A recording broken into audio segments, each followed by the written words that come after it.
बीमारियों के इलाज में होने वाले खर्च का बड़ा हिस्सा दवाइयों का होता है। हमारी टीम की एक सदस्य ने आमतौर पर काम आने वाली कुछ दवाइयों का एक प्रिस्क्रिप्शन डॉक्टर से लिया। फिर उन्होंने ये दवाइयाँ बाजार में एक केमिस्ट की दुकान से खरीदी। कितना? 2151। और यही दवाइयाँ उन्होंने जेनेरिक मेडिसिन की दुकान से भी ली। कितना हुआ इसका? 354। दवाइयों की कीमत में जमीन आसमान का फर्क दिखाई दिया। राजस्थान में कम कीमत में मिलने वाली इन जेनेरिक दवाइयों की शुरुआत की चित्तौड़ के पूर्व कलेक्टर डॉक्टर समित शर्मा ने।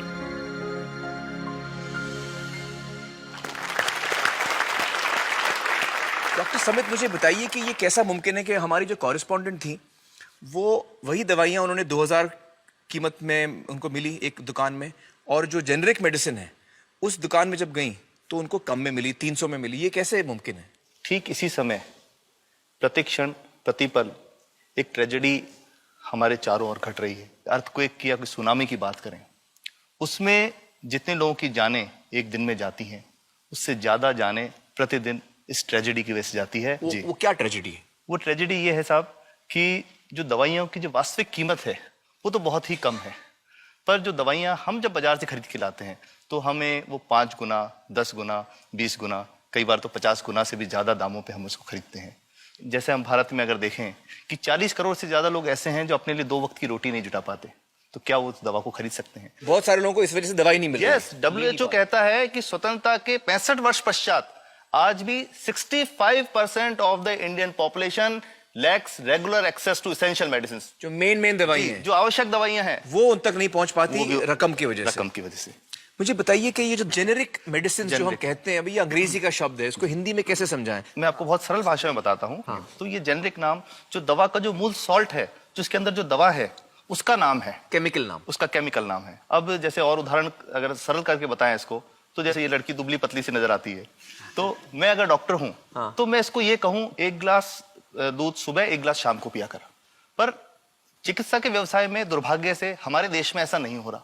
हम ये नहीं कहते कि आप भैंस का दूध लेके आइए, हम कहते हैं कि वो रामू की भैंस का दूध लेके आना। यही ब्रांडिंग है। ये जब उसकी दुकान पे जाती है वो कहता है 500 रुपए लीटर है, लेना है कि नहीं लेना। तो जो 30 रुपए की चीज है वो 500 रुपए में मिलती है। तो अगर मैं डायबिटीज की दवा ले रहा हूं और अगर मैं ब्रांडेड दवा लेता हूं तो मुझे कितने की पड़ेगी? जैसे एक 117 रुपए में भी है, 117 रुपए में मिलती है। अब और अगर वही चीज हम उसके जेनेरिक मेडिसिन के नाम से लें तो वो कितने की बनती है? वो मात्र 1 रुपए 95 पैसे में 10 गोली मिलती है।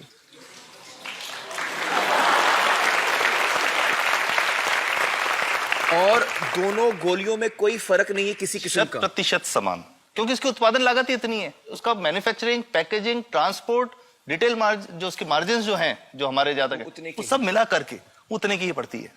कुछ कैंसर के मैं आपको उदाहरण दूंगा, उसमें एक ही दवा जो ब्लड कैंसर के काम में आती है, बाजार में 1.25 लाख रुपए का एक पैकेट मिलता है। 1.25 लाख का एक पैकेट जो 1 महीने चलता है। और जेनरिक में वही दवा जेनरिक में अलग अलग कंपनीज जो बनाती हैं, एक 10,200 में बेचती है, एक 8,800 में बेचती है और एक 6,500 में बेचती है। मतलब ये आपका ये कहना है कि आपके ये प्रयास से इतने कम में राजस्थान में पब्लिक को, आवाम को ये दवाएं पहुंचा रहे हैं आप इस वक्त? जी, क्या बात है।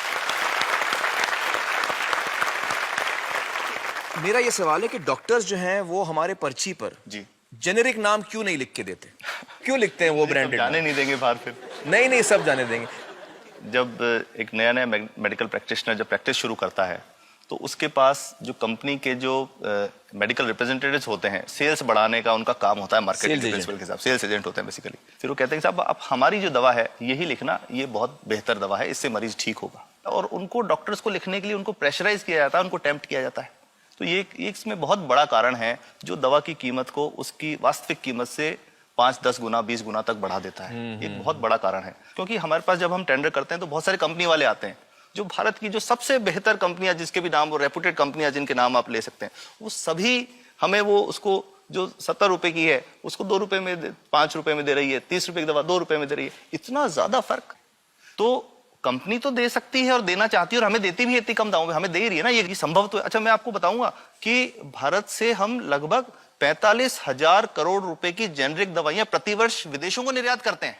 आप भेजते हैं दुनिया भर में जेनरिक, ये जो सस्ती दवाएं हैं आप विश्व भर में भेजते हैं, और हमारे लोगों को नहीं मिल रही। हमारे देश में महंगी है, हमारे देश में महंगी है, और अगर ऐसा है तो हमें कोई ईस्ट इंडिया कंपनी की जरूरत नहीं, हम वापस उसी दिशा में जा रहे हैं।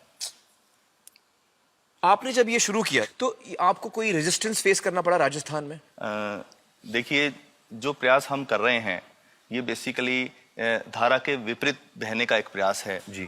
काफी थ्रेट्स भी हैं, क्योंकि इसमें माफियाज भी हैं, ड्रग माफियाज जो ऑपरेट करते हैं, और हम हमेशा ये बात कहते हैं कि हम 100 साल से भी पुरानी शोषण की व्यवस्था को बदलना चाहते हैं, पर हमने हमेशा डॉक्टर्स को दोषी नहीं माना। जी। सारे डॉक्टर्स बुरे नहीं है, 50-60% तो जेन्युइनली वो चाहेंगे कि गरीबों को कम कीमत पे दवा मिल जाए, वो चाहेंगे। और आज भी ऐसे डॉक्टर्स हैं जो अपने घर से सैंपल्स ला करके अपने जेब से पैसे निकाल के मरीज का इलाज कराते हैं, ऐसे डॉक्टर्स आज भी हैं। बिल्कुल सही। तो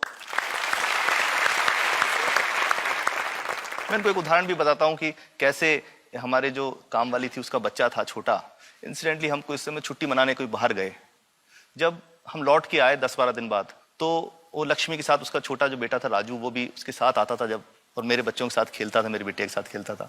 तो वो लक्ष्मी अकेली आई, राजू नहीं आया।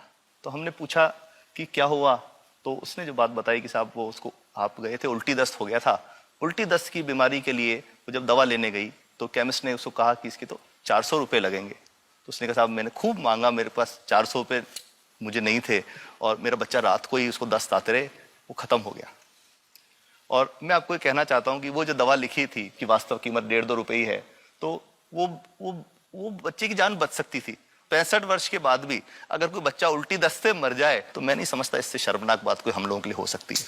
और सबसे बड़ी बात कि इसे आसानी से बदला जा सकता है। हमें सबको एक समन्वित, एक संगठित प्रयास करने की जरूरत है। ये तो कुछ भी नहीं है, कोई नई फैक्ट्री खोलनी नहीं, कोई नई दवा नहीं बनानी, ये सब जो गलत चल रहा है इसको रोकना ही तो है।